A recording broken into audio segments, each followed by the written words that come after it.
is Was hard. that now? It's Was the vulnerable. pressure on SNL worse?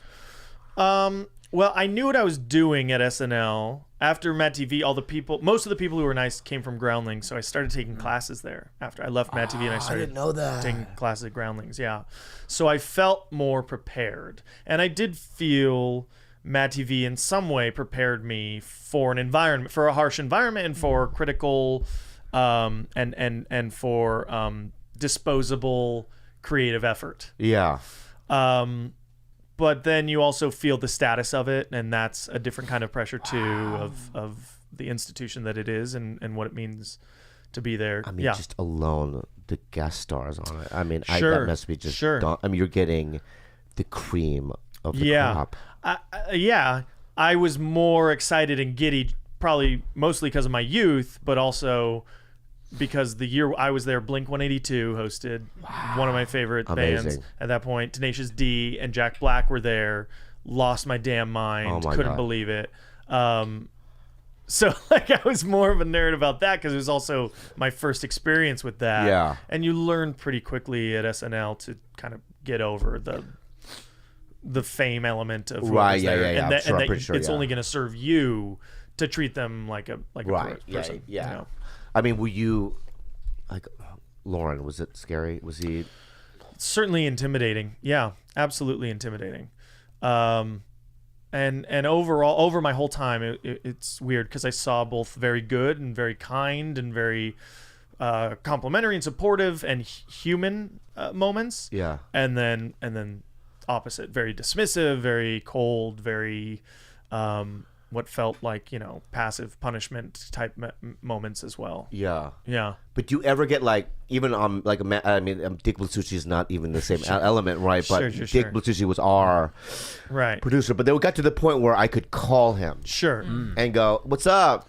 You know what I mean? Yeah. But is that you can't do that with him? I right? got email. Like that's the closest it got. I got email. shit. Right. But certainly like David Salzman's much more accessible than Lorne Michaels. Yeah. Rita. You're right, Rick. Rita. Yeah. Rita's- You can approach them and come to their house. Right. Show up. Yeah, and just show up and go, "What's up?" Yeah. You know what I mean? How come I'm not in the sketch? I'm in 4. Yeah, I'm in 4 thing. Yeah. But yeah. So yeah, because everyone I've talked to, and if you read Live from New York and just some of these, it's just I honestly, when I found out you were on the show, I'm like, good for him. He's so talented. But I just know for me, I just wouldn't be able to do it. It's tough. I think so. It's tough. Yeah. You are a sensitive little bird. Yeah. Yeah. Yeah, I'm a very what? Paranoid. I'm so paranoid. Yeah, still paranoid. Oh yeah. Then it would destroy. Yeah, I know it would. I mean, I get destroyed now in the simplest things. You know what I mean? Sure. Like Video Village. I can't. I hate it. Yeah. You do a take and you're like your peripherals on Video Village, and then you just imagine what they're saying about you. I just can't fucking do it. Right. But you But seem you like, have the job. see all those little things you're doing right now. You're little like crafty fucking grown up fucking Director Yeah, tactics. Yeah. it's But you great. do. No, you're right. Cash the check, bro. Yeah, but I know, but Cash the check, All bro. right, Taran. But let me just say something to you. Great. Did you learn that? Yeah, certainly. Over time, I in that, what are you going to benefit from being paranoid, or are you going to catch them? Like, is that the ideal of that? yeah. Is your paranoia going to lead you to catching them, and then you're not made a fool? They're the fool because they're caught red-handed, and you have the upper hand for being so insightful and observant. That's the best scenario, right? That's exhausting, and who cares? That's true. Whoa! This is exactly what I needed right now. Holy fuck! But let me Gotcha. ask you this though. Because their shit isn't your shit, right?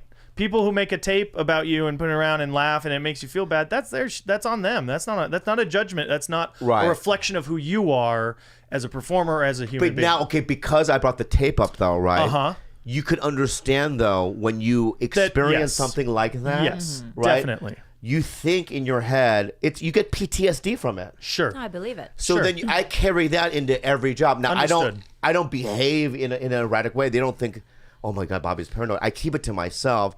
I come home and she gets it. Yeah. I mean, this Heavy, poor girl. Yeah. I mean, it's like Yeah. they hate me. I can, you know what I mean? Even after last week's rap party.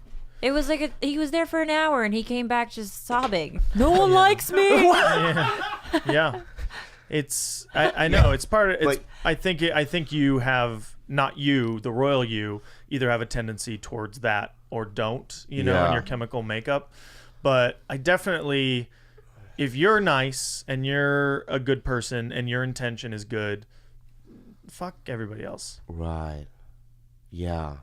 And you made a good point beforehand. It's like, if they're saying we're moving on, it's basically them saying we got what we needed. Yes, you've done your job. You did your job. Yes. Thank you, and we're leaving. I just want them to suck my dick every once in a while, but they're not going to do that. I hear you. Yeah, well, and that's not their job. Not in the current climate. It's crazy out there. Figuratively. You know what I mean? Crazy. Yeah, no, exactly. Especially on a scripted show where your character is locked, you're hired for a weekly episodic. Yeah, if they only need 2 takes and they say, great, moving on, you did your job. Wow. Right? Yeah. It's their job to say to you, we need something different. And if they don't do that, then either they're bad at their job or they have what they want. And that's on them. That's not on you. Wow. I needed him fucking 2 months ago, baby. Oh my God. Oh, dear. The fourth. That one sounded wet, man. What? That was wet. That was wet.